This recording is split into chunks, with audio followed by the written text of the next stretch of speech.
hallucinations alcooliques. Un soir, alors que j'avais bu pour je ne sais plus quelle raison, je m'étais mis en quête d'attraper le petit lutin bleu qui venait de sortir à ma télé. Sur le coup, je me suis dit « Oh, ils ne savent plus quoi inventer. Maintenant, ils font sortir des petits lutins de mon poste de télévision.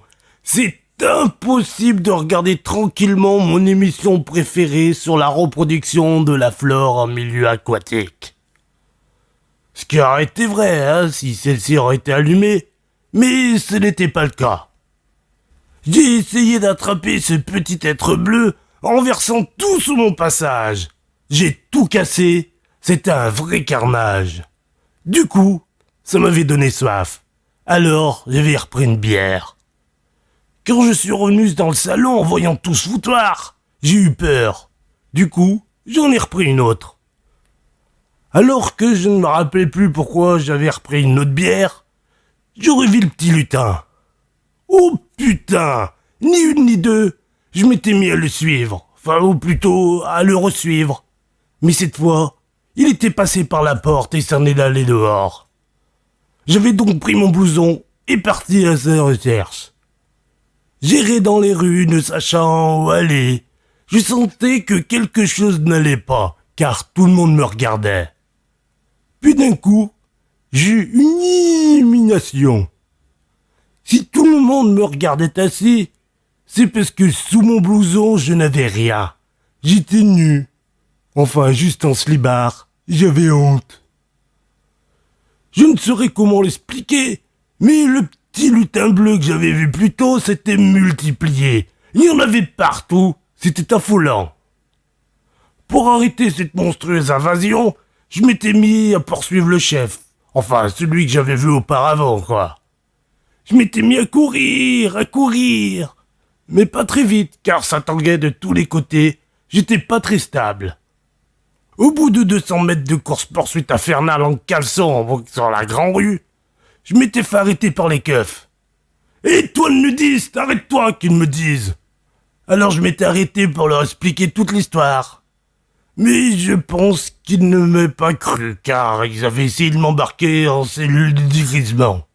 Mais c'est grâce à la technique de la toupie congolaise que j'avais réussi à leur échapper. Et je m'étais mis en quête de rattraper ce petit monstre bleu pour lui faire sa fête. Pour je ne sais plus quelle raison encore, j'étais parti au parc en pensant qu'il y serait. Mais il n'y était pas. Déçu, j'étais rentré chez moi. Crevé comme pas possible, je m'étais allongé sur le canapé et endormi la main dans le slibard.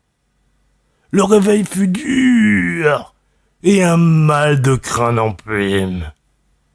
Quand j'ai vu l'état de mon appartement, j'ai cru que je m'étais fait cambrioler.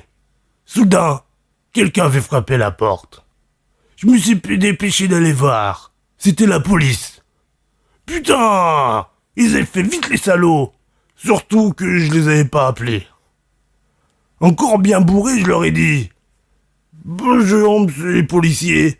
Vous avez fait vite, hein ? Je pense qu'on m'a cambriolé, vu l'appartement est en bordel. Vous avez intérêt à les retrouver vite, hein ?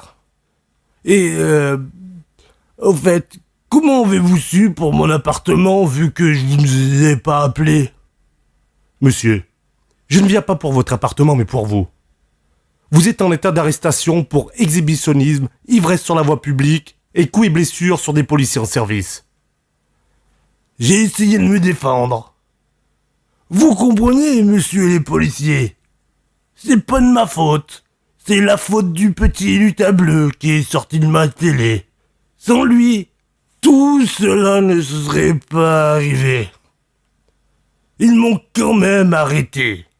Au tribunal, ils ont hésité à m'envoyer dans un centre de désintoxication ou de m'envoyer en psychiatrie. Heureusement pour moi, je ne suis pas en psychiatrie. Et tout ça à cause d'un petit lutin bleu.